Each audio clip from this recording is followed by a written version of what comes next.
بسم اللہ الرحمن الرحیم حامدا للہ عز وجل سبحانہ وتعالی ومصلیا ومسلما علی رسول اللہ وعلی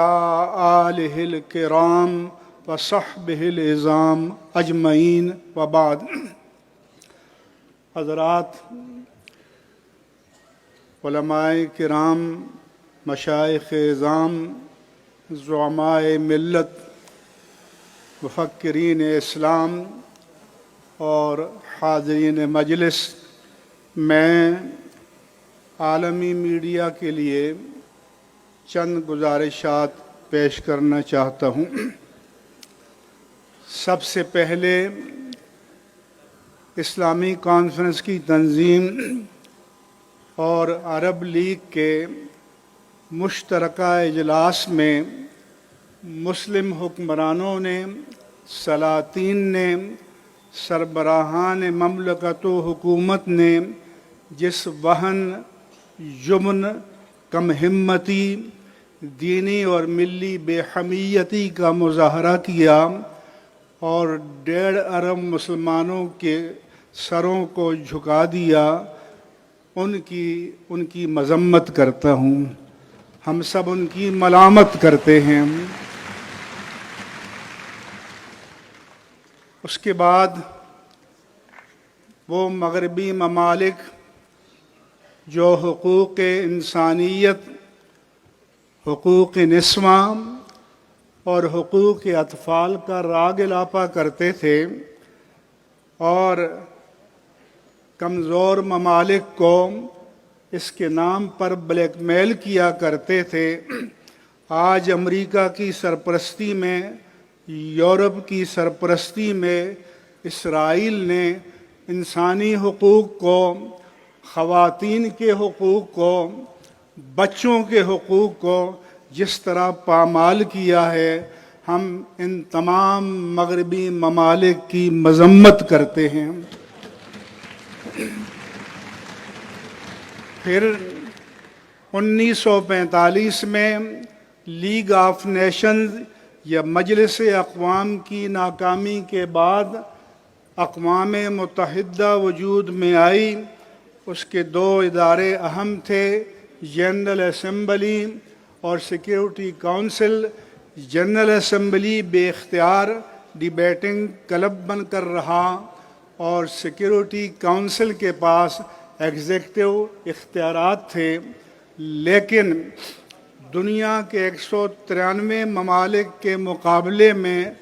5 ممالک کو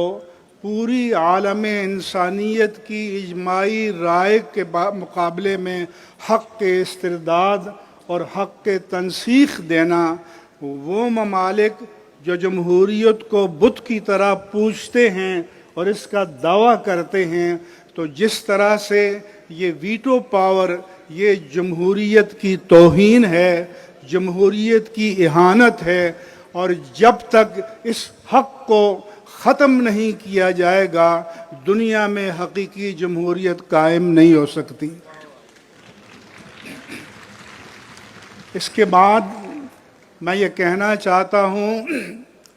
کہ 70 کے عشرے میں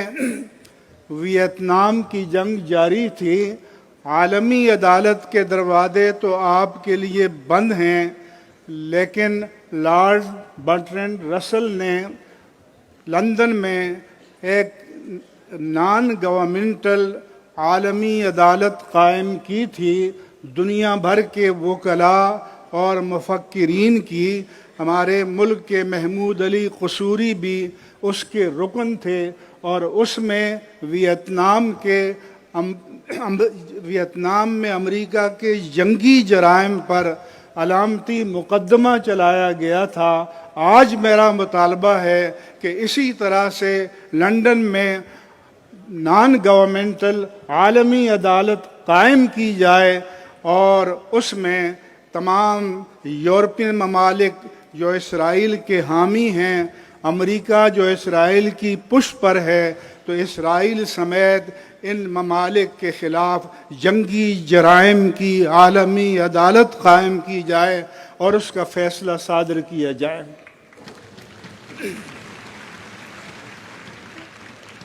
اس کے ساتھ ساتھ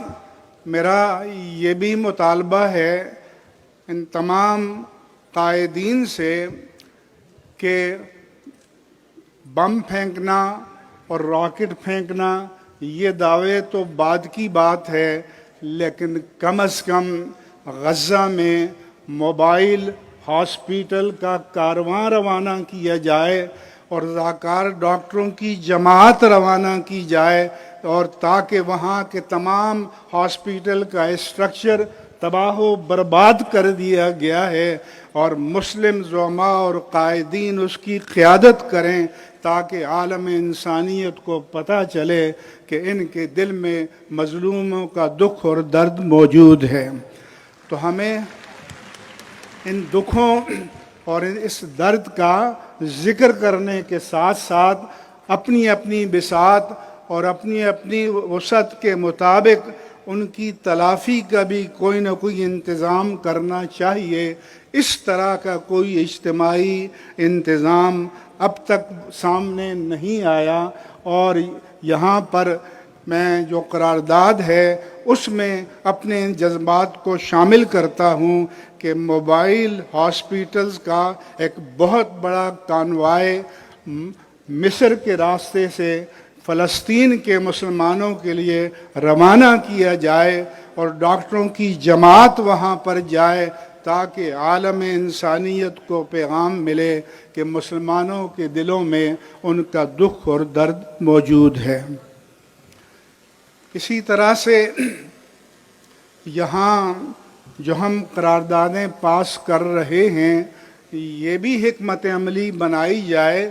کہ آیا اس اجلاس کے بعد یہ مشن ختم ہو جائے گا یا ان قراردادوں کو عملی شکل دینے کے لیے کوئی اسٹیئرنگ کمیٹی، کوئی باقاعدہ ایک متحرک تنظیم قائم کی جائے تاکہ لوگوں کو پتہ چلے کہ یہ اجلاس 57 مسلم ممالک کے حکمرانوں کی طرح نشستند گفتند برخاستند والا اجلاس نہیں ہے، بلکہ اس کے پیچھے اہل ایمان کا عزم اور عزیمت اور دانش اور جد و جہد اور فکر کار فرما ہے۔ اس لیے اس کے نتائج سامنے آنے چاہیے، کیونکہ ہم جو دعوے کر رہے ہیں یہ خود کلامی ہے، اپنے جذبات کا اظہار ہے۔ ہمیں وہ اقدامات بھی کرنے چاہیے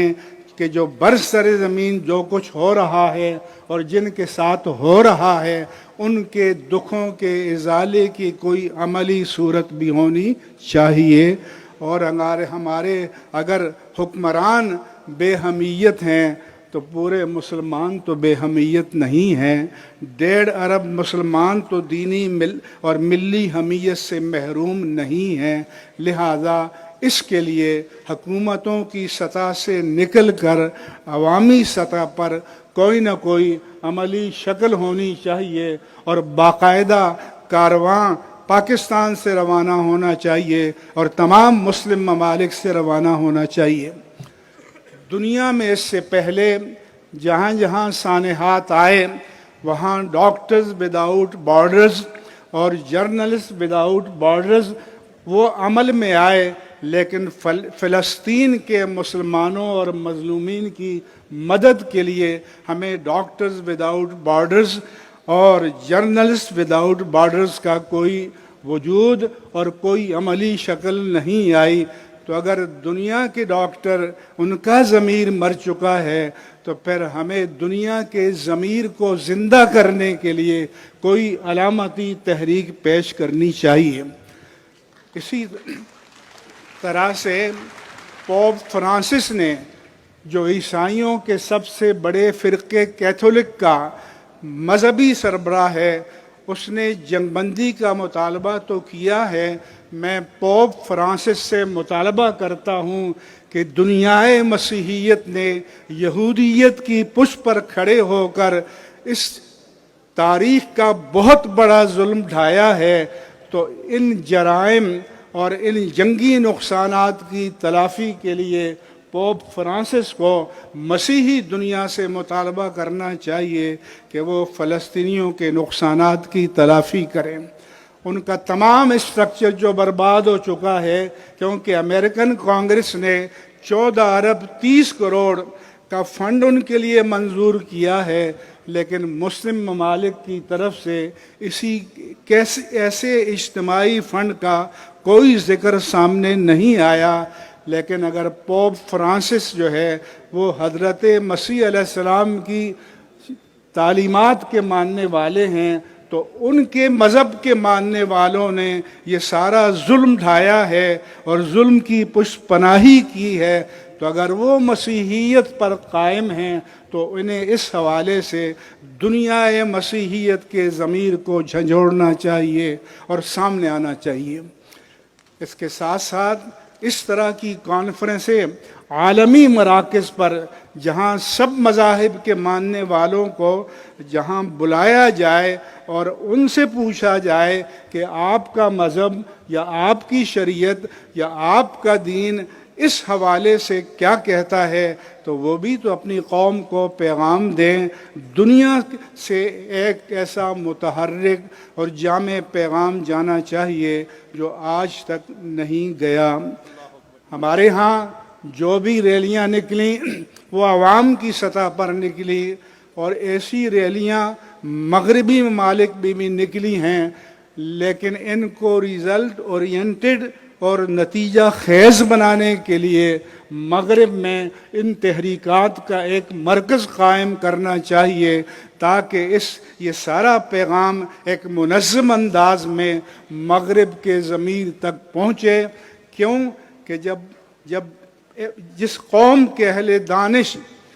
کا ضمیر مر جائے، ان قوموں کا ضمیر مر جاتا ہے، اور قوموں کا ضمیر اس قوم کے اہل علم، اہل دانش اور اہل فکر کے ضمیر کے زندہ ہونے کی صورت میں رہتا ہے۔ ان مردہ ضمیروں کو زندہ کرنے کے لیے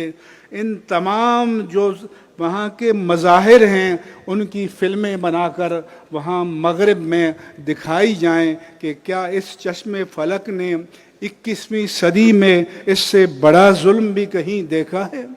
کہ تمام آبادیوں کو مسمار کر دیا گیا اور کسی کو پتہ نہیں کہ ان تباہ شدہ اس عمارتی ڈھانچوں کے ملبے میں آج بھی کتنی لاشیں پوشیدہ ہیں۔